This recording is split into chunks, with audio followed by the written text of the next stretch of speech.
Recently आपको पैरों पे स्वेलिंग रहने लग गई है, आपसे खड़ा नहीं हो जा रहा, शाम के टाइम तक आप बहुत ज़्यादा इरिटेटेड फील करते हैं, तो then you must consult your varicose vein doctor. Patients NRIs हैं जो बाहर से आते हैं, उनका एक आम सवाल होता है how quickly can we go back. US Canada जाके हमको किसी भी तरीके की हैसल ना है। You can even go back after 48 to 72 hours. हमारे पाँव के अंदर के हिस्से में कई बार ब्लू या वायलेंट कलर की नसें दिखाई देने लग जाती हैं। मोस्ट ऑफ द टाइम्स ये वेरिकोज वेन होती हैं। हमारे देश भारत में 10 से 15% अडल्ट्स में वेरिकोज वेन बहुत कॉमन है। अगर आप टीचर हैं, अगर आप शॉपकीपर हैं, अगर आप कोई फैक्ट्री वर्कर हैं जो बहुत लंबे टाइम तक दिन में खड़े रहते हैं, तो आपको वेरिकोज वेन होने के चांसेस बहुत ज़्यादा हैं। क्या होती हैं वेरिकोज वेन? क्या वेरिकोज वेन का इलाज संभव है? क्या वेरिकोज वेन के लिए सर्जरी की ज़रूरत होती है? क्या कोई ऐसी टेक्निक भी होती हैं जिसमें मिनिमल इन्वेजिव तरीके से, यानी कि बिना बड़ी सर्जरी के इस प्रॉब्लम का पूरे तरीके से इलाज किया जा सकता है? हेलो दोस्तों, मैं हूं डॉक्टर दीपक गर्ग, मैं ऑर्थोपेडिक सर्जन हूं। मैं आपका स्वागत करता हूं आपके अपने पॉडकास्ट डॉक्टर विद डॉक्टर में। आज हम बात करेंगे वेरिकोज वेन के बारे में और वेरिकोज वेन से रिलेटेड सारी प्रॉब्लम्स के बारे में। आज के हमारे चीफ गेस्ट हैं डॉक्टर अमरीश राजा। डॉक्टर अमरीश राजा कंसल्टेंट रेडियोलॉजिस्ट इन बठिंडा, पंजाब। डॉक्टर अमरीश राजा इंटरवेंशनल रेडियोलॉजिस्ट हैं जो मिनिमल इन्वेजिव तरीके से वेरिकोज वेन का इलाज करते हैं। डॉक्टर अमरीश राजा का डॉक्टर विद डॉक्टर पॉडकास्ट में बहुत बहुत स्वागत है। नमस्कार दीपक जी। कैसे हैं सर आप? बहुत अच्छे डॉक्टर दीपक। सर, इंटरवेंशनल रेडियोलॉजिस्ट क्या होते हैं सर एक्चुअली? आप कभी भी आम जनता के लिए मैं एक बात बोलना चाहूँगा कि आप किसी भी हॉस्पिटल में जाते हैं तो आप कहते हैं कि हमें हड्डियों वाले डॉक्टर से मिलना है, हमें गायनेकोलॉजिस्ट से मिलना है, हमें आइज़ वालों से मिलना है, हमें सर्जन से मिलना है, मेडिसिन वालों से मिलना है। बट कोई भी इंसान जाके ये नहीं बोलता कि मुझे इंटरवेंशनल रेडियोलॉजिस्ट से मिलना है। इंटरवेंशनल रेडियोलॉजिस्ट पर्दे के पीछे छिपे हुए कारीगर होते हैं जो कि एक मिनिमल इन्वेजिव तरीके से आपकी बीमारी की जगह पे जाकर उस बीमारी को बिना किसी सर्जरी के उसको ठीक कर देते हैं। यानी कि बहुत छोटे कट के साथ बहुत बड़े काम करते हैं। Yes, exactly. सर, ये वेरिकोज वेन असल में होती क्या हैं? सर, जैसे कि आपने शुरुआत में बताया कि वेरिकोज वेन्स हरे या नीले रंग की या लाल रंग की फूली हुई नसें होती हैं जो आमतौर पे लातों के ऊपर या थाइस के ऊपर या पैरों के ऊपर भी हो सकती हैं।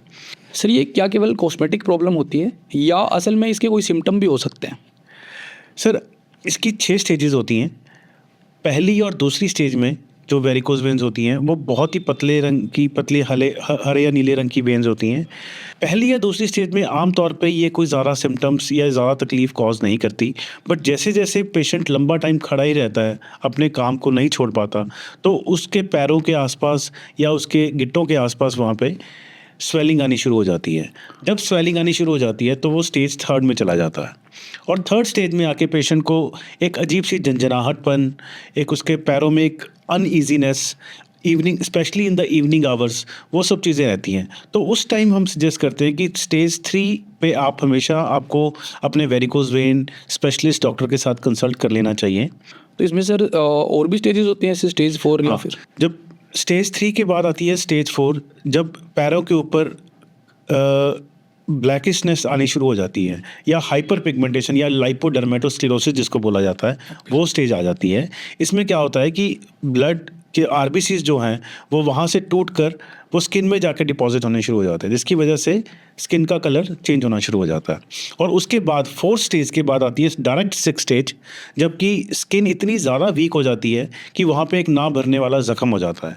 और स्टेज 6 वाले पेशेंट्स मोस्ट अनफॉर्चुनेट पेशेंट्स होते हैं, क्योंकि ये जो ज़ख्म है लात के ऊपर, ये बहुत ही पेनफुल होता है और ये आमतौर पे किसी भी दवाई के साथ बहुत जल्दी नहीं भरता। जैसे आम ज़ख्म 1 हफ्ते में भर जाता है, तो इन ज़ख्मों को भरने में 2 या 3 हफ्ते तक लगते हैं। और अगर पेशेंट अनफॉर्चुनेटली डायबिटिक भी है साथ में, तो टाइम हीलिंग का और भी ज़्यादा बढ़ जाता है। सर, ये होती क्यों है वेरिकोज वेन? वेरिकोज वेन होने के बेसिक कारणों में से एक कारण ये है कि हमारे जैसे इंग्वाइनल रीजन्स या 2 मेन जंक्शंस होते हैं। एक तो हमारे ग्रॉइन रीजन में एक मेजर जंक्शन होता है और एक हमारी घुटने की बैक साइड पे एक मेजर जंक्शन होता है। इसके अलावा छोटे छोटे जंक्शन होते हैं। ये खून की नसों के जंक्शन होते हैं सर? ये होते हैं कि हमारी लातों में 2 तरह की वेन्स होती हैं, एक सुपरफिशियल वेन्स और एक डीप वेन्स। Okay sir. जो सुपरफिशियल वेन्स में ब्लड का जो वेन्स में जो प्रेशर है वो काफ़ी कम होता है और डीप वेन्स में प्रेशर ज़्यादा होता है। बट जो हमारा ब्लड हार्ट की तरफ जाता है तो वो सुपरफिशियल वेन्स से डीप वेन्स में जाता है। Okay sir. तो उस प्रेशर को वापस ना आए सुपरफिशियल वेन्स में, उसको बचाने के लिए हमारी वेन्स के अंदर जंक्शंस और वाल्व्स होते हैं। बट जब हम लॉन्ग स्टैंडिंग जॉब के कारण या प्रेगनेंसी के दौरान कभी कभी वो वाल्व्स या जेनेटिक फैक्टर्स के कारण भी वो वाल्व्स कभी कभी टूट जाते हैं और उनके टूटने की वजह से जो डीप वेन्स का प्रेशर है वो सुपरफिशियल वेन्स में ट्रांसमिट होता है और उसके आसपास की सभी वेन्स धीरे धीरे धीरे करके फूलने लग जाती हैं और जो बाहर जब विजिबल होने लग जाती हैं तो उनको वेरिकोज वेन कहा जाता है। सर ये ग्रेविटी की वजह से होता है या केवल यस एग्जैक्टली, आपने सही पकड़ा। Basically as a human we are the only organism which stand on 2 legs। Okay sir, बिल्कुल सर। उस वजह से एक हार्ट से लेके फुट तक का एक ब्लड का कॉलम बन जाता है। तो longer we stand and taller we are, the more the chances of getting varicose vein. और जैसे जैसे ह्यूमन एवोल्यूशन हो रही है, जैसे इजिप्शियन ममीज थी पहले, उनको जब स्टडी किया गया तो उनके अंदर जो ग्रेट सेफनेस वेन है उसमें सिर्फ 2 या 3 वाल्व्स होते थे। बट आज की डेट में अगर हम ह्यूमंस उसी हाइट के लेके चलें तो उनके अंदर अप्रॉक्सीमेटली 15 से 16 वाल्व्स हैं। ओके, वॉल्स का नंबर बढ़ता जा रहा है, वॉल्स का नंबर बढ़ता जा रहा है। और this is a good thing in evolution कि पहले जो ग्रीक्स थे, मतलब पहले 5000 साल में हम इतना एवॉल्व कर गए हैं कि हमारे number of valves great safeness when में बढ़ गए हैं। तो आगे आने वाले फ्यूचर में जो इंसान होंगे शायद उनको ये प्रॉब्लम नहीं होगी। मे बी, बट ये जेनेटिक एवोल्यूशन है एक तरीके की, जो हम बढ़ रहे हैं, जो जिसकी तरफ हम अच्छा प्रोग्रेस कर रहे हैं। बट एज अ ह्यूमन जितना लंबा टाइम हम खड़े रहेंगे उतना ज़्यादा हमको चांसेस हैं वेरिकोज वेन होने के। सर जब ये बैक प्रेशर आ गया, जब डीप वेन का प्रेशर सुपरफिशियल वेन में आ गया और वेन फूलने लग गई, तो क्या हमें दिखने लग जाती हैं ये वेन पाँव में? वो उसकी मैंने उसी स्टेजेस की बात की थी। स्टेज 1 में जो रेटिकुलर और स्पाइडर वेन्स होती हैं, तो वहाँ पे ज़रूरी नहीं है कि वो वाल्व की वजह से ही हो, वो बहुत छोटे छोटे इनकॉम्पिटेंट परफोरेटर्स होते हैं जिसकी वजह से लोकली स्पाइडर और रेटिकुलर वेन्स बनने लग जाती हैं। बट वो स्किन में दिखने लग जाती हैं। या वो बिल्कुल वो डर्मिस में होती हैं वो वेन्स, और वो वेन्स आमतौर पे फीमेल्स में ज़्यादा कॉमन होती हैं। और ये कहा जाता है कि at the age of 70 approximately 80% of the females will have this problem. Okay, sir. But not all require the treatment. Okay, almost इसका मतलब ऑलमोस्ट सभी को ये प्रॉब्लम होनी ही है। हाँ, काफ़ी हाई परसेंटेज में ये जैसे कि मैं देखते हैं हम रोज़ अपनी रोज़ की प्रैक्टिस में, तो 70 to 80% फीमेल, मतलब 60-70 एज ग्रुप में उनको ये दिक्कत होती है। तो सर बट उन सबको ट्रीटमेंट की ज़रूरत नहीं होती। ट्रीटमेंट की रिक्वायरमेंट उन्हीं को होती है अगर मान लो कोई फीमेल कोई 20s में है या 30s में है और उनका कलर बहुत ही फेयर है, स्किन कलर काफ़ी फेयर है, and they live in that kind of area where they are wearing that kind of dressings, ठीक है ना, कि जहाँ पे कॉस्मेटिकली जहाँ पे ये अनएक्सेप्टेबल है, तो इसका ट्रीटमेंट बहुत ही सिंपल स्क्लेरोथेरेपी से हो सकता है। ओके, तो इसमें एक सोडियम पॉलीडोकेनॉल या सेट्रोल, सोडियम टेट्राडेकाइल सल्फेट, इन सब को इसका फोम बनाकर इन वेन्स के अंदर एक 30 गॉज की नीडल आती है, इंसुलिन सिरिंज वाली नीडल, बहुत ही पतली होगी, बहुत ही पतली नीडल, मतलब उसके बहुत ही कम पेन, उसका तो प्रिक भी पता नहीं चलेगा, उसका तो प्रिक भी बहुत ही कम पता लगता है, जैसे जस्ट टच की तरह ही होता है। बिल्कुल सर। तो उस प्रिक से उन वेन्स के अंदर हम इंजेक्ट करते हैं फोम को और वो वेन्स इमीडिएटली खत्म हो जाती हैं, जो स्पाइडर वेन्स होती हैं, स्पाइडर और रेटिकुलर वेन्स होती हैं। Okay sir. हाँ जी सर, यूजुअली जो नॉर्मल सोसाइटी में किसी को पाँव में ये वेन दिखना बहुत ही कॉमन चीज़ है, कब जाके उन्हें डॉक्टर को मिलना चाहिए, या फिर अगर वेन दिख रही है तो डॉक्टर को मिलना ही चाहिए? अगर उनको कोई उसके कारण तकलीफ है, अगर पैरों में सूजन आ रही है या हील के आसपास या अपने एंकल के आसपास उनको सूजन आ रही है, specially in the evening hours, और पैरों में एक अजीब सी अनईजीनेस, झंझनाहटपन अगर उनको फील हो रहा है, तो उनको इमीडिएटली उनको एक बार डॉक्टर से कंसल्ट करना चाहिए। और एक सबसे इम्पॉर्टेंट बात, अगर उनकी लात में एकदम से बहुत तेज़ दर्द हो रहा है, काफ रीजन में, हाँ काफ रीजन में स्पेशली, Okay. तो उनको डॉक्टर से मिलना चाहिए। उनको साथ में डीप वीनस थ्रोम्बोसिस हो सकता है जो कि काफ़ी घातक बीमारी है।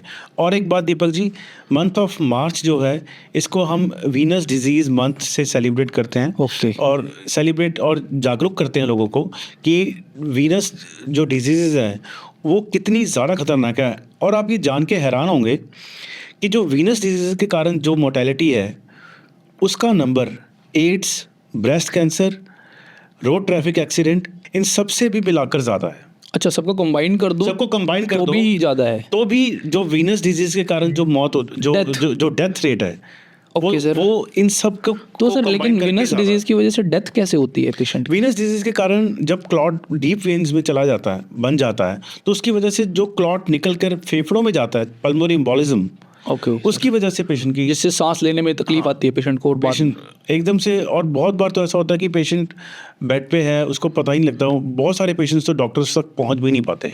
तो सर ये वेरिकोज वेन की वजह से जो डीप वेन थ्रोम्बोसिस होता है जिसकी वजह से जान भी जा सकती है, ये कितना कॉमन है सर? सर वेरिकोज वेन की वजह से सुपरफिशियल वीनस थ्रोम्बोसिस बहुत ज़्यादा कॉमन है। Okay. और सुपरफिशियल वीनस थ्रोम्बोसिस भी एक इंडिपेंडेंट रिस्क फैक्टर है फॉर पल्मोनरी एम्बोलिज्म, जिसको कि काफ़ी देर तक नज़रअंदाज किया गया, बट अब हर डॉक्टर इसको सीरियसली लेता है। सर इसको डायग्नोज करने के लिए क्या टेस्ट हम कर सकते हैं? इसको डायग्नोज करना बहुत ही आसान है, आप घर बैठे भी जान सकते हैं। अगर आपके लातों के ऊपर अगर आप उसको अच्छी लाइट में एग्जामिन करें खुद को स्टैंडिंग पोजीशन में, Okay, sir. तो आप खुद भी डायग्नोज कर सकते हैं कि अगर आपके कोई फुली हुई नसें हैं या हरे या नीले रंग की आपको स्पाइडर रेटिकुलर वेन्स दिखती हैं। बट अगर आप इन्वेस्टिगेशन की बात करें तो इसमें एकमात्र सिंपल जो मोस्ट ईजीली डन इन्वेस्टिगेशन है वो है डॉपलर स्टडी, अल्ट्रासाउंड की ultrasound Doppler study. Okay, sir. Doppler study में हम जो भी मेजर जंक्शंस हैं या डीप वेन्स और सुपरफिशियल वेन्स या इसके अलावा जो इनकॉम्पिटेंट परफोरेटर्स हैं उनको अच्छे से स्टडी करते हैं, और हर वेरिकोज वेन के ओरिजिन को हम उसकी एक रिपोर्ट बनाते हैं, और उसके बाद पेशेंट को उसके ट्रीटमेंट के रिगार्डिंग सही सलाह दी जाती है। सर कलर डॉपलर स्टडी जो होती है, जो अल्ट्रासाउंड होता है ये नसों का, उसमें एक्चुअली आप देखते क्या हो सर? उसमें डायरेक्शन ऑफ फ्लो देखा जाता है। जो डीप वेन्स में से ब्लड सुपरफिशियल वेन्स में आ रहा है या नहीं आ रहा है। सुपरफिशियल वेन्स में आमतौर पे ब्लड नीचे से ऊपर की तरफ आता है, बट अगर उनमें ब्लड ऊपर से नीचे की तरफ जाने लग जाए तो इसका मतलब उसका ब्लड लातों के अंदर पूल अप हो रहा है। जितना लंबा टाइम वो पेशेंट खड़ा रहेगा उतना ही ब्लड उसकी लातों में इकट्ठा होता रहेगा, और वही ब्लड कारण होता है उसके पैरों में सोजन आने का। और एक सबसे बड़ी बात, वेरिकोज वेन का जो पेशेंट है उसके सिम्टम्स टिपिकली ऐसे होंगे कि मॉर्निंग आवर्स में, जैसे वो लंबा टाइम लेटा रहेगा, मॉर्निंग आवर्स में उसको उसकी लेग्स बिल्कुल नॉर्मल होंगी, वो बहुत रिलीव्ड फील करेगा, but as the time progresses by the evening उसके सिम्टम्स वर्सन होते रहेंगे और उसके पैरों में स्वेलिंग आनी शुरू हो जाएगी। तो सर किसी को जब वेरिकोज वेन हो गया, हमने अल्ट्रासाउंड करके कलर डॉपलर करके डायग्नोज भी कर लिया, तो ये कैसे डिसाइड किया जाता है कि पेशेंट का क्या इलाज होगा? सर इसका इलाज के अंदर कई सारी मोडालिटीज़ अवेलेबल हैं। Okay sir. पहले जो इसका इलाज होता था उसमें एक तो पीठ में टीका लगता था, स्पाइनल एनेस्थीसिया लगता था, या कभी कभी जनरल एनेस्थीसिया में भी करते थे उसको। उसमें हम एक कट लगाकर जहाँ पे भी वो जंक्शंस जहाँ से लीक होते थे उन जंक्शंस को बांध देते थे, और जो पूरी की पूरी वेन होती थी उसको स्ट्रिपिंग द्वारा उसको निकाला जाता था, जो कि काफ़ी ज़्यादा ट्रॉमेटिक प्रोसीजर होता था। ओपन सर्जरी हो गई sir. It was an open surgery. और दूसरी बात, पहले टाइम में अल्ट्रासाउंड इतनी कॉमन नहीं होती थी सर्जन्स के पास, और वो ट्रीटमेंट गाइडेड नहीं होता था, वो अल्ट्रासाउंड गाइडेंस के अंडर नहीं होता था। तो सर ये कैसे पता चलता था कि कौन सी वेन खराब है, कहाँ से बांधनी है? तो उस केसेस में मेजॉरिटी ऑफ द टाइम जो सर्जन्स हैं they were dependent upon radiologist report, और वहाँ से रिपोर्टिंग करवा के आते थे या मार्किंग करवा के आते थे, और सर्जन्स फिर उसी मार्किंग के बेसिस के ऊपर उन पेशेंट्स का ऑपरेट करते थे। बट जो आज की डेट में इसका ट्रीटमेंट रेवोल्यूशनाइज हो चुका है, क्योंकि इसमें ना ही कोई अब तो कोई स्टिच नहीं लगता, कोई मेजर इसमें कट नहीं लगता, इंसिजन नहीं होता, और ना ही कोई इसमें स्टिच होता, और ना ही स्पाइनल एनेस्थीसिया हम यूज़ करते हैं। इसमें एक मिनिमली इन्वेजिव तरीके से उस वेन को कैनुलेट किया जाता है, और कैनुलेट करके उसमें से एक लेज़र फाइबर डाल देते हैं, जिसको कि हम अल्ट्रासाउंड गाइडेंस के अंडर उस जंक्शंस तक ले जाते हैं जहाँ पे वो जंक्शन से ब्लड लीक कर रहा है। उसके वहाँ पे जाके जैसे ही लेज़र हम ऑन करते हैं तो वो वेन पूरी की पूरी बर्न कर जाती है। और ये ट्रीटमेंट ड्यूरिंग बर्निंग लगता है पेशेंट को सुनने में कि शायद पेनफुल होता होगा, बट ये बिल्कुल भी पेनफुल नहीं होता। तो सर ये जो वेन बर्न होती है, तो जहाँ से अपन डालते हैं वेन के अंदर कैथेटर, वहाँ से लेके ऊपर तक जहाँ तक हम डालते हैं पूरी वेन बर्न हो जाती है सर? पूरी वेन बर्न हो जाती है, और सिर्फ एक आप सिर्फ जैसे एक नीडल प्रिक जितना पेन या उतना निशान एक पेशेंट की लेग के ऊपर आता है। इसके अलावा कोई स्टिच नहीं है, कोई उसमें इंसिजन नहीं है। और सबसे हैरानी वाली बात यह है कि पेशेंट उसी टाइम टेबल से उठकर चलकर ही वापस जाता है और विद इन 48 आवर्स पेशेंट अपनी ड्यूटीज़ जो नॉर्मल रूटीन वाली ड्यूटीज़ हैं वो सब रिज्यूम कर सकता है। इसमें कोई भी मेजर बेड रेस्ट की ज़रूरत नहीं होती। Even after going home patient can go to toilet, make a cup of tea for himself, ठीक है, go and sit in the lobby, ठीक है, and after 7 to 10 days patient can rejoin gym, running, cycling, whatever he और she likes. तो sir जब patient आता है तो जाते वक्त अपने आप चल के जाता है सर? बिल्कुल, अपने आप चल कर जाता है पेशेंट। इसमें कोई भी स्पाइनल एनेस्थीसिया नहीं यूज़ होता और किसी भी तरीके का कोई मोटर ब्लॉक नहीं होता। इस प्रोसीजर को लेजर सर्जरी बोलते हैं सर? सर इसके इलाज के रिगार्डिंग में सबको जागरूक करना चाहूँगा कि इसमें आमतौर पे सर्जरी के अलावा 6-7 तरह का ट्रीटमेंट अवेलेबल है। 3 थर्मल टेक्निक्स हैं और 3 नॉन थर्मल टेक्निक्स हैं। थर्मल टेक्निक्स में लेज़र है, रेडियो फ्रीक्वेंसी एब्लेशन जिसको RFA बोला जाता है वो है, और एक माइक्रोवेव थेरेपी है। Okay sir. जो नॉन थर्मल टेक्निक्स हैं उसमें मोस्ट जो आजकल पॉपुलर चल रही है दैट इज़ ग्लू थेरेपी। उसके बाद है मैकेनिको ओक्लूसिव केमिकल एब्लेशन और फोम स्क्लेरोथेरेपी। Okay sir. जो ग्लू थेरेपी है उसके अंदर एक साइनोएक्राइलेट ग्लू जिसको कि हम आमतौर पे फेविक्विक के रूप में देखते हैं, उसी फेविक्विक में जो साइनोएक्राइलेट ग्लू होती है उसको मेडिकलाइज फॉर्म में उसको लेकर उसको वेरिकोज वेन्स के अंदर इंजेक्ट करते हैं और वहीं पे उस वेन को चिपका देते हैं और वो वेन्स परमानेंटली बंद हो जाती हैं। इसमें भी पूरी वेन बंद होती है सर? इसमें भी पूरी वेन बंद होती है, ठीक है सर। बट इसको non thermal non tumescent technique कहा जाता है। मैकेनिको ओक्लूसिव केमिकल एब्लेशन वो भी ऐसे ही है, उसके अंदर वेन के अंदर को एक तरीके से छील देते हैं, मतलब उसको वहाँ पे ट्रॉमा इंड्यूस करके और वहाँ पे फोम डाल देते हैं ताकि उसके अंदर जो रिएक्शन है जो वो और ज़्यादा बेहतर हो और वेन अच्छे से बंद हो जाए। और फोम स्क्लेरोथेरेपी में हम कोई भी सिर्फ एक इंजेक्ट करते हैं डायरेक्टली। इसके अंदर कभी कभी मल्टीपल सेशंस करने की ज़रूरत पड़ती है, but isolated foam sclerotherapy junctional incompetence में नहीं करते हैं हम आमतौर पर। इसमें सर आप ये बहुत सारी टेक्निक आपने हमें बताई सर। अगर आपसे हम पूछें कि अगर आपके पास वेरिकोज वेन का पेशेंट है तो आप क्या प्रेफर करोगे इन टेक्निक में से? तो देखो वैसे तो सभी डॉक्टर्स की एक अपनी अपनी प्रेफर टेक्निक होती है, बट मैं आमतौर पे लेज़र प्रेफर करता हूँ क्योंकि लेज़र में transmural death of the when कि वेन की पूरी वॉल का बर्न होना वो बड़ा सही तरीके से होता है। Okay sir. और उसके अंदर रिकरेंस रेट अगर आप पिछले 20 साल का लिटरेचर उठा के देखें, दोबारा से वापस उसका खुलने का रेट सिर्फ 1 से 2% है। ओके। तो लेज़र इंश्योर कर देता है कि वो वेन दोबारा नहीं खुलेगी। तो इसको हम वेरी हाई सक्सेस रेट बोल सकते हैं। इसको वेरी हाई सक्सेस रेट है। पहले एक चीज़ और थी, जब सर्जरी होती थी और लंबा इंसीजन लगता था तो वहाँ पे नई वेन्स बनने के चांसेस भी काफ़ी ज़्यादा होते थे, क्योंकि जहाँ पर भी बॉडी में इंसीजन या ट्रॉमा होता है वहाँ पे बॉडी नई वेन्स बनाने की कोशिश करती है। बिल्कुल सर। बट ड्यूरिंग नाउ जो मिनिमली इन्वेजिव तरीके से हम करते हैं इसमें कोई इंसीजन ना होने की वजह से नई वेन्स बनने के चांसेस भी बहुत ज़्यादा कम है। सर जो ये लेज़र ट्रीटमेंट है, पेशेंट अगर ड्राइव करके आता है आपके पास ट्रीटमेंट के लिए तो क्या वापस ड्राइव करके जा सकता है? ये अच्छा सवाल है दीपक जी। बट ऐसा है इसमें काफ़ी डिपेंड करता है कि पेशेंट किस स्टेज पे हमारे पास ट्रीटमेंट के लिए आ रहा है। मान लो कोई पेशेंट स्टेज 6 पे है और उसको एक नॉन हीलिंग अल्सर काफ़ी लंबे समय से रहा है, तो उसको ट्रीटमेंट के बाद उसके वहाँ पे 4 लेयर बैंडेज भी करनी पड़ती है। तो अगर हम बैंडेजिंग करते हैं तो उस केसेस में हम नहीं रेकमेंड करते कि पेशेंट वापस ड्राइव करके जाए। बट अगर कोई 3rd स्टेज में या 4th स्टेज में या 2nd स्टेज में है तो उस केसेस में पेशेंट ईजिली ड्राइव बैक करके जा सकता है, डिपेंडिंग अपॉन पेशेंट कंफर्ट। आपके पास जो पेशेंट आते हैं सर वो यूजुअली कौन सी स्टेज में आते हैं सर? अल्सर वाली स्टेज में आते हैं या पहले की स्टेज में आते हैं सर? मेरे पास जो मोस्ट ऑफ द पेशेंट्स आते हैं वो आते हैं 4th स्टेज में, यानी कि जब तक अल्सर बना नहीं है। अब तक अल्सर नहीं बना है, बट उनके पैरों के ऊपर ब्लैकिशनेस या एक लाइपोडर्मेटोस्क्लेरोसिस वो सब शुरू हो गया है और कभी कभी उनमें से जैसे ब्लीडिंग भी होनी शुरू हो गई है। ब्लीडिंग वेरिकोस्टिस वाले काफ़ी ज़्यादा पेशेंट आते हैं।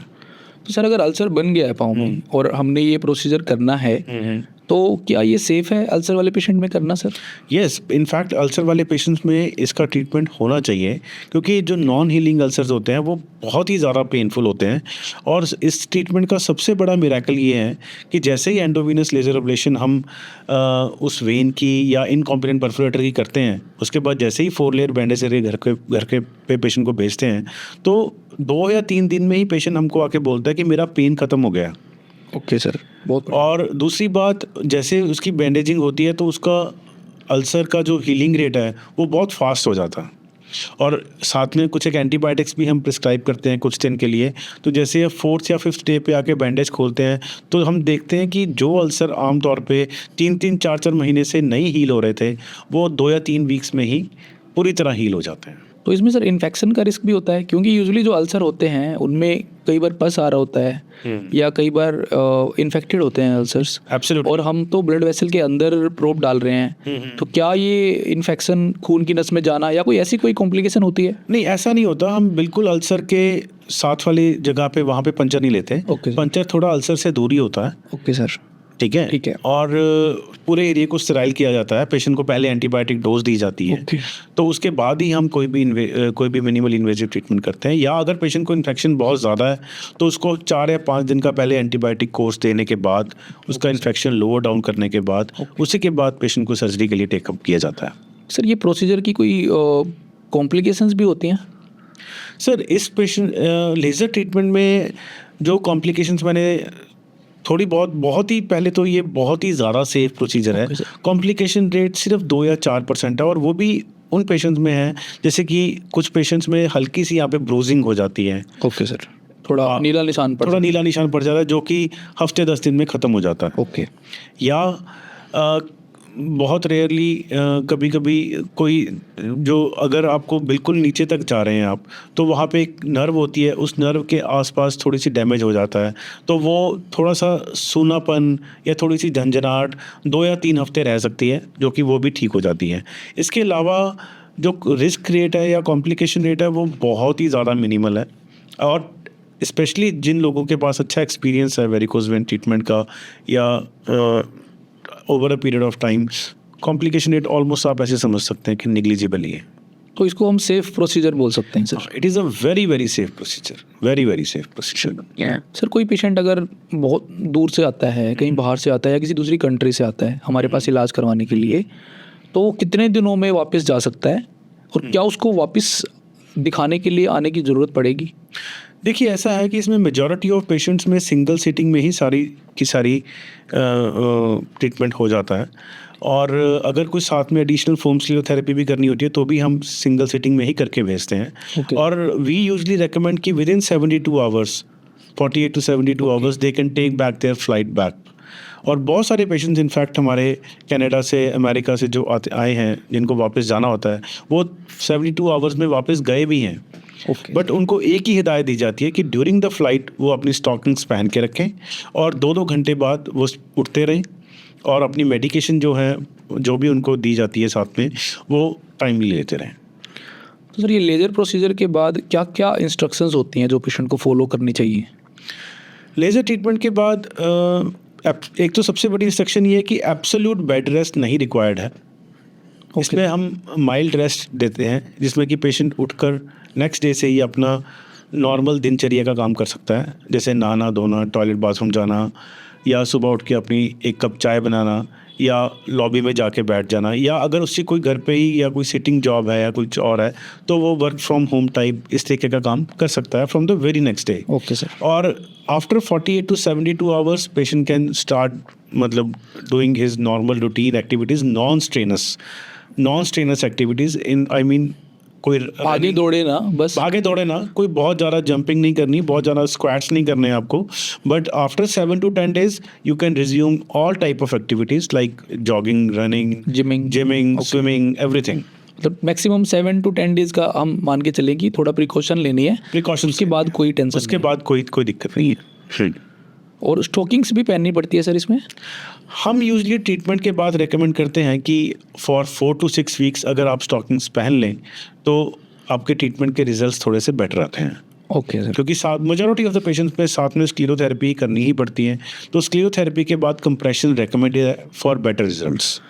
बहुत लोगों में सर ये मिथ है या फिर लोग ऐसा सोचते हैं कि लेज़र ट्रीटमेंट से सर्जरी ज़्यादा अच्छी है, क्योंकि लेज़र ट्रीटमेंट के बाद ये बीमारी वापस आ जाती है। इनफैक्ट ऐसा इसका उल्टा सही है। इनफैक्ट ये चीज़ इसका अगर हम रेसिप्रोकेट करके बोलें तो वो ज़्यादा सही स्टेटमेंट होगी। कि लेज़र से वापस नहीं आएगी, हो लेज़र से सर्जरी वापस से आ नहीं जाएगी। आएगी। जो हाई लाइगेशन स्ट्रिपिंग या जो टेंडल बग प्रोसीजर होता था पहले, उसके कारण वेरिकोज वेन रिकरेंस रेट काफ़ी ज़्यादा होता था, क्योंकि एक तो वो ट्रीटमेंट अल्ट्रासाउंड गाइडेंस के अंडर नहीं होता था। नंबर 2, जहाँ पे भी इंसीजन लगता है बॉडी में, वहाँ पे नियोवास्कुलराइजेशन, नई वेन्स बनने के चांसेस काफ़ी ज़्यादा होते हैं। तो उस कारण से वहाँ पे रिकरेंस रेट ज़्यादा होता है। कोई ऐसी भी कंडीशन होती है सर, या कोई ऐसे भी पेशेंट होंगे जिनको आप बोलोगे कि इन केसेस में सर्जरी ज़्यादा बढ़िया है लेज़र के कंपैरिजन में? मैंने आज तक ऐसा कभी भी कोई पेशेंट नहीं देखा जिसमें कि मैं ये बोलूँ कि सर्जरी बेटर है लेज़र से। मतलब अपन आज के टाइम पे ब्रॉडली ये बोल सकते हैं कि वेरिकोज के वेन में लेज़र का रोल, अगर सबसे एडवांस लेज़र का ही रोल है। सबसे एडवांस लेज़र का ही रोल है, और ऐसी कोई भी कंडीशन नहीं है जिसमें कि लेज़र नहीं कर सकते और हाई सर्जरी करनी पड़ती है। सर, जब पेशेंट को स्टार्टिंग में वेन दिखनी स्टार्ट होती है तो क्या बिना सर्जरी के भी इसका इलाज किया जा सकता है सर? उसमें ऐसा होता है कि उसमें डिजीज़ को कंट्रोल किया जा सकता है with yoga, with good exercise. Okay sir. ठीक है, with weight reduction, with healthy lifestyle and compression stockings. ठीक है, बट अगर डिजीज़ इतनी एडवांस हो गई कि पेशेंट को कॉन्स्टेंटली दिक्कत रह रही है, ओके सर। उसको बार बार उसको मतलब शाम के टाइम तक वो हर रोज़ उसके पैरों में स्वेलिंग आ ही रही है, ठीक है, या कभी उसको ब्लीडिंग हो रही है, या उसके नॉन हीलिंग अल्सर हो गया है, या मतलब उसको हर पेशेंट का एक अपना पेन टॉलरेटिंग लेवल होता है। अगर उससे ये चीज़ें नहीं टॉलरेट हो रही तो हम कहते हैं कि अभी ये स्टेज आ गई है कि आप मिनिमली इन्वेजिव ट्रीटमेंट करवा लें और इसकी प्रोग्रेशन को बढ़ने से रोक लें।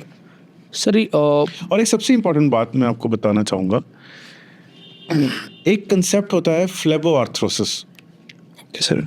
ये कंसेप्ट 1930s में डेवलप हुआ था कि जो डॉग्स थे उनके अंदर वेरिकोज वेन्स हमने इंड्यूस करी उनके जंक्शंस को ख़राब करके, और उनमें देखा गया कि उनके जो नी जॉइंट्स हैं, उनके जो जॉइंट्स हैं वो जल्दी ख़राब होने लग गए। ओके। और धीरे धीरे करके ये कंसेप्ट एक तरीके से विलुप्त हो गया और इतना पॉपुलर नहीं रहा।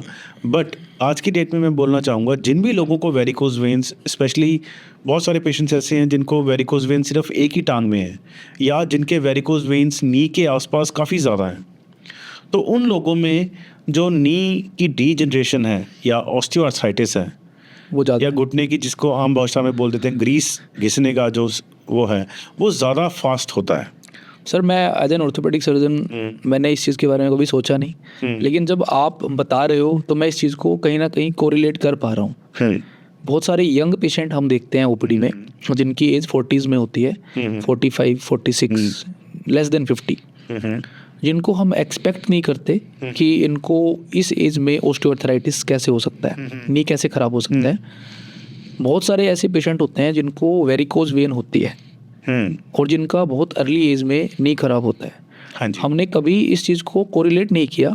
हम हमेशा यही बोलते हैं कि दोनों अलग अलग बीमारियां हैं, इनका आपस में कोई लिंक नहीं है।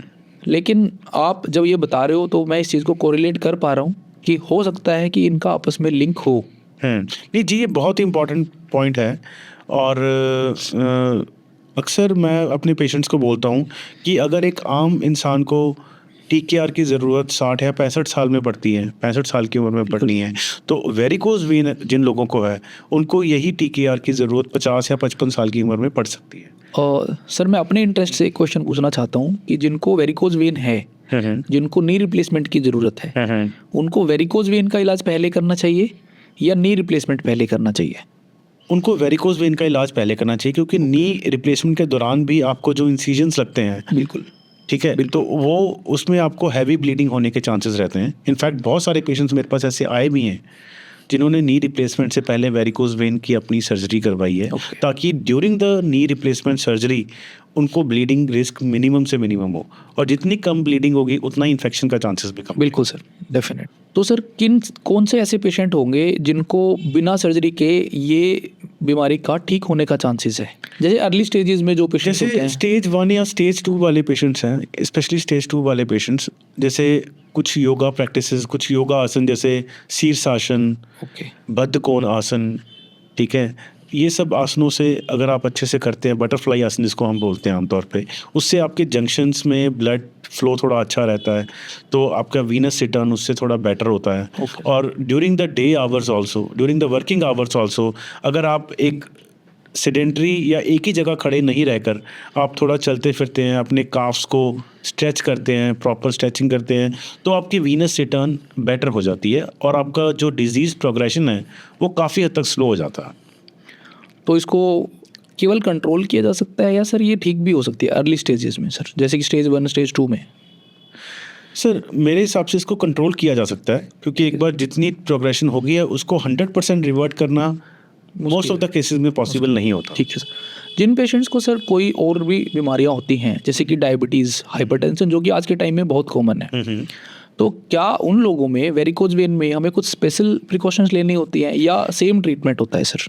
एक बात मैं आपको बताना चाहूँगा दीपक जी, जो डायबिटीज़ है वो एक इंडिपेंडेंट रिस्क फैक्टर है वेरिकोज वेन डेवलप होने का, क्योंकि कुछ ग्लूकोजामीन्स होते हैं जो कि वाल्व्स के ऊपर जाके डिपॉजिट हो जाते हैं, और उस वजह से जो वाल्व्स की जो प्लायबिलिटी है, जो उनकी नॉर्मल मूवमेंट है, वो सफ़र होती है, और उस वजह से वो वाल्व्स वहाँ पे ख़राब हो जाते हैं। Diabetes is an independent risk factor for varicose veins, और अगर डायबिटीज़ आपकी अनकंट्रोल्ड है और आपको अनफॉर्चुनेटली अगर आप उतनी हाई स्टेज पे चले गए हैं कि आपको वीनस अल्सर हो गया है, तो कभी कभी वो वीनस अल्सर बहुत जल्दी पूरी लात में सेलुलाइटिस में या एक बहुत बड़ा भयंकर रूप भी ले सकता है, जिसमें कि फेशियाइटिस या आपको एम्पुटेशन तक भी जाना पड़ सकता है। एक और क्वेश्चन सर, मैं आउट ऑफ इंटरेस्ट, जो अभी आपने बताया, बहुत सारे पेशेंट हमारे हॉस्पिटल में एडमिट होते हैं फॉर सेलुलाइटिस। जैसे ही हम किसी सेलुलाइटिस के पेशेंट को देखते हैं, वैसे ही हमें लगता है कि इमीडिएटली हमने पेशेंट को एडमिट करना है, क्योंकि वो बढ़ सकता है और बाद में प्रॉब्लम बहुत ज़्यादा बढ़ सकती है। हमारा फर्स्ट गोल होता है कि इमीडिएटली सेलुलाइटिस को ठीक किया जाए। पेशेंट को हम IV एंटीबायोटिक्स पे स्टार्ट करते हैं।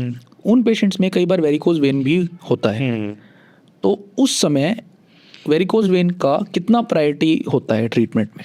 मुझे लगता है उस वक्त हमको हमारी प्रायोरिटी सेलुलाइटिस ही होता है। पहले हम सेलुलाइटिस को ठीक करेंगे, उसकी डायबिटीज़ कंट्रोल करेंगे, उसके अंडरलाइंग फैक्टर्स को ठीक करेंगे। उसके बाद अगर हमको लगता है कि वेरिकोज वेन उसकी उस लेवल पे है कि वो एग्रावेट कर रही हैं इसके बार बार सेलुलाइटिस इन्फेक्शन को, तो then we should go for varicose vein treatment. तो कहीं ना कहीं वेरिकोज वेन की वजह से भी उस पेशेंट का सेलुलाइटिस एग्रेवेट हो रहा है। एग्रावेट होता है या उसका एक इंसाइटिंग फैक्टर होता है। सर पेशेंट्स को ना फाइनेंस के बारे में बहुत टेंशन होती है। उनको लगता है कि जो लेज़र सर्जरी है वो बहुत महंगी होती है, और ओपन सर्जरी के कंपैरिजन में लेज़र सर्जरी बहुत महंगी होती है। तो इसके बारे में आप क्या बताना चाहेंगे सर? सर मैं अपने हर पेशेंट को बोलता हूँ कि ओपन सर्जरी से लेज़र सर्जरी इनफैक्ट सस्ती पड़ती है, क्योंकि ओपन सर्जरी में आपको जितने दिन वर्क से ऑफ लेना पड़ेगा, बिल्कुल, और उसमें जो आपका फाइनेंशियल लॉस होगा, उससे कम पैसे में आप लेज़र सर्जरी करवा सकते हैं। लेज़र सर्जरी करवाने के आप 48 to 72 आवर्स बाद ही अपने वर्क पे जा सकते हैं, और अगर आप पुरानी तरीके से अगर आप ओपन सर्जरी करवाते हैं तो आपको कम से कम 10 से 15 दिन तक अपने घर बैठना पड़ेगा। और दूसरी बात, अगर हम डायरेक्ट कॉस्ट की भी बात करें तो लेज़र सर्जरी सिर्फ थोड़ी सी महंगी है ओपन सर्जरी से, बट इसके रिजल्ट्स फार बेटर हैं, रिकरेंस रेट बहुत ज़्यादा कम है, और पेशेंट बैक टू वर्क बहुत ही जल्दी जा सकता है। और ये ट्रीटमेंट ऑलमोस्ट इतना अच्छा पेन फ्री ट्रीटमेंट है कि पेशेंट को एहसास ही नहीं होता कभी कभी तो कि उसने कुछ सर्जरी करवाई भी है कि कुछ नहीं। क्या ये प्रोसीजर किसी भी एज के लोगों में हम कर सकते हैं सर? हाँ, ये पेशेंट हम किसी भी एज ग्रुप में कर सकते हैं। लोग सोचते हैं कि अब मैं 80 साल का हो गया हूँ या 80 साल की हो गई हूँ, अब क्या ट्रीटमेंट करवाना है, लेकिन उनको प्रॉब्लम्स होती हैं।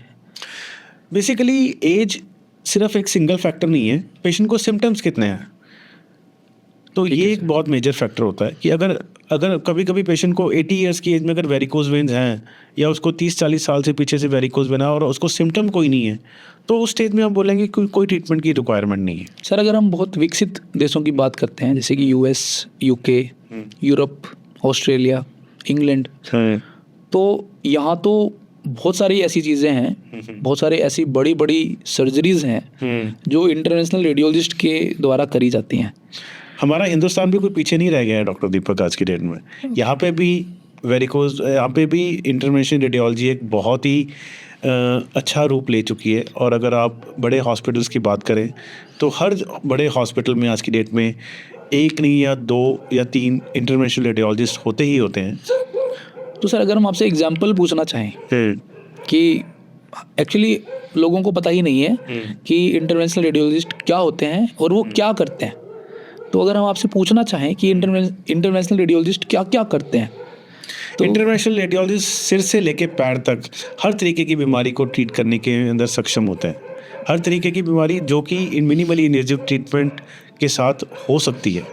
फॉर एग्जांपल सिर में आपके कोई ब्रेन में नस फूल गई है तो उसको इंटरवेंशनल रेडियोलॉजी द्वारा बिना सिर को खोले उसको बंद करना, या कोई वेन बंद हो गई है उसको बिना किसी कट या चीरे के यहाँ पे आपकी लातों की नसों के थ्रू जाकर उन वेन्स को, उन आर्टरीज को खोल देना, या कोई एवी मालफॉर्मेशन है या आइज़ में कोई हेमेंजियोमा है, एवी मालफॉर्मेशन है, फेस पे कोई एवी मालफॉर्मेशन है। आइज़ की नसें तो बहुत छोटी छोटी होती हैं। आइज़ में नहीं, आइज़ के आसपास की आसपास की जो एवी मालफॉर्मेशन है तो उनको भी ट्रीट किया जा सकता है। और मान लो कोई फेशियल कोई ब्लीडिंग शुरू हो गई है, नेज़ल एंजियोफाइब्रोमास है, यहाँ पे कोई नाक का कोई कैंसर है उसमें बहुत ज़्यादा ब्लीडिंग हो रही है, तो उस ब्लीडिंग को पहले रोकने के लिए आप मिनिमली इन्वेजिव तरीके से इंटरवेंशनल रेडियोलॉजी के थ्रू आप उन को ब्लड सप्लाई बंद करके ड्यूरिंग सर्जरी आप उसकी ब्लीडिंग को रोक सकते हैं। या नेक के अंदर थायराइड में आप थायराइड नोड्यूल्स का आज की डेट में जो ट्रीटमेंट है वो माइक्रोवेव एब्लेशन के थ्रू होने लग गया है। चेस्ट में ब्रोंकियल आर्टरी एब्लेशन, और इवन हार्ट में भी आज की डेट में मिनिमली इन्वेजिव ट्रीटमेंट्स तो बहुत ही ज़्यादा कॉमन है। कार्डियोलॉजिस्ट सब जो करते हैं वो मिनिमली इन्वेजिव ट्रीटमेंट ही करते हैं। उसके अलावा अब हम पेट में आएँ या कैंसर की बात करें अगर, तो कहीं से भी बॉडी में से सैंपल लेना है जिसको कि फाइन नीडल एस्पिरेशन साइटोलॉजी या बायोप्सी कहते हैं, तो वो लंग्स में से, लिवर में से, कहीं पे भी कोई भी कैंसर की गांठ है तो उसको जांच के लिए कि ये कैंसर है या नहीं है, बायोप्सी या किस तरह का कैंसर है, ये सब जानने के लिए हम अल्ट्रासाउंड या सीटी गाइडेड बायोप्सीज कर लेते हैं। तो या कहीं पे भी पेट में, फेफड़ों में कहीं पे भी ऐसी जगह पस है जिसको कि हम अगर चीरा लगा के खोलें तो बहुत ही ज़्यादा घातक या जानलेवा हो सकता है या बहुत उसके साइड इफ़ेक्ट्स हो सकते हैं। बट मिनिमली इन्वेजिव रेडियोलॉजी के थ्रू हम वहाँ से पस निकाल के पेशेंट के इन्फेक्शन को कंट्रोल कर सकते हैं। या बहुत सारे कैंसर्स के पेशेंट ऐसे होते हैं जिनमें कि पीलिया रुक गया है, आगे पीलिया ख़त्म ही नहीं हो रहा, तो पीलिया को बाहर निकालने के लिए हम मिनिमली इन्वेजिव तरीके से इंटरवेंशनल रेडियोलॉजी करके उनको, बहुत बड़ा स्कोप है, बहुत ज़्यादा प्रोसीजर है। और मैं आपको एक बात और बताना चाहूँगा कि हम लोगों के बारे में ये एक बड़ा मिथ होता है, स्पेशली कैंसर पेशेंट्स के बारे में, कि अगर आपने बायोप्सी ली तो आपको कैंसर फैल जाएगा। ये चीज़ बहुत सारी आम जनता के अंदर ये एक मिथ है, बहुत बड़ा है, बहुत बड़ा मिथ है। तो मैं इस पॉडकास्ट के थ्रू उन सबके पास ये एक मैसेज देना चाहूँगा कि बायोप्सी हम यहाँ पे कम से कम हमारे सेंटर में एक महीने में 100 से अधिक बायोप्सीज करते हैं। बहुत बढ़िया सर। और कभी हर मरीज़ को हम ये बोलते हैं कि ये एक बिल्कुल मिथ है कि सुई की जांच के बाद कैंसर फैल जाएगा। इनफैक्ट सुई की जांच के बाद आपकी कैंसर की सही जांच होगी और आपके सही दवाई के साथ आपका ट्रीटमेंट सक्सेसफुल हो सकता है। बिल्कुल सर। एज अ सर्जन भी मैं बताना चाहूँगा सर कि मैं बोन कैंसर की सर्जरीज करता हूँ सर, बोन ट्यूमर्स। तो हमारी life as a surgeon interventional radiologist की वजह से बहुत ईजी हो गई है।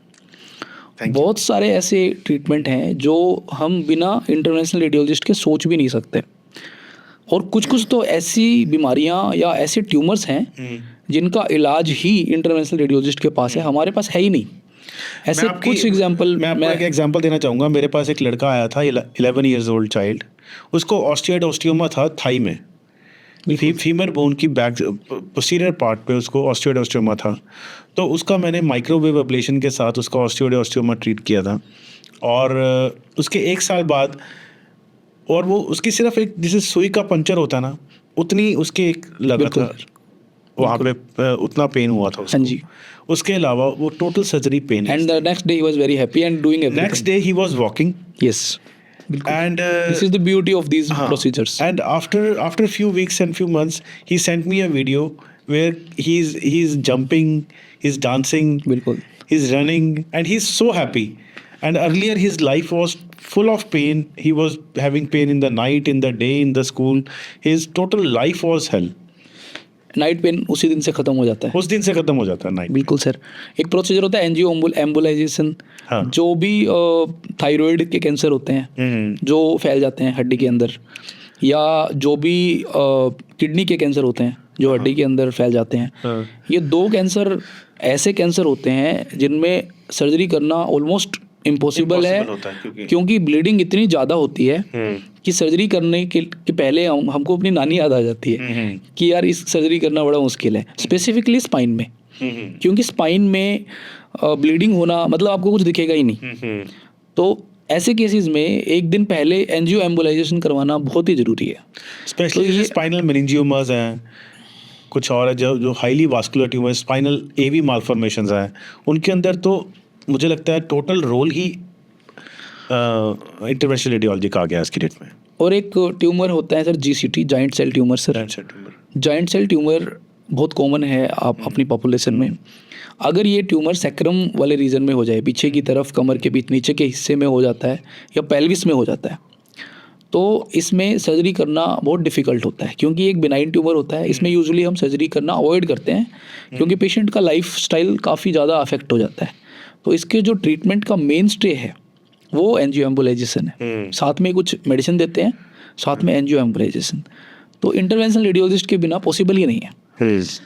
तो इंटरवेंशनल रेडियोलॉजिस्ट का रोल बहुत ज़्यादा है। लोगों को भी इसके बारे में अवेयर होना चाहिए, और आने वाले टाइम में ये स्कोप बढ़ता रहेगा, क्योंकि हम मेजर सर्जरीज नहीं करवाना चाहते हैं। हर सर्जरी आने वाली डेट में मुझे लगता है कि एक मिनिमली इन्वेजिव तरीके से और एक मिनिमली इंटरवेंशन तरीके से ये होने लग जाएगी। बिल्कुल सर। जिस तरीके से रोबोटिक्स की ग्रोथ हो रही है, कि रोबोटिक्स की ग्रोथ होने का कारण भी यही है कि मिनिमल इन्वेजिव चाहिए। जिस तरीके से स्कोप्स की ग्रोथ हो रही है, आर्थ्रोस्कोप, एंडोस्कोप, लेप्रोस्कोप, उसी तरीके से इंटरवेंशनल रेडियोलॉजी की भी ग्रोथ हो रही है। बिल्कुल जी हाँ Deepak ji, thank you sir, thank you very much sir. बहुत अच्छा लगा दीपक जी आपके साथ पॉडकास्ट करके, और मुझे लगता है ये आम जनता के लिए और सभी के लिए आपके सवाल बड़े सटीक थे। Thank you sir. काफ़ी इन्फॉर्मेटिव रहेगा हमारे व्यूअर्स के लिए। Thank you very much sir. Thank you.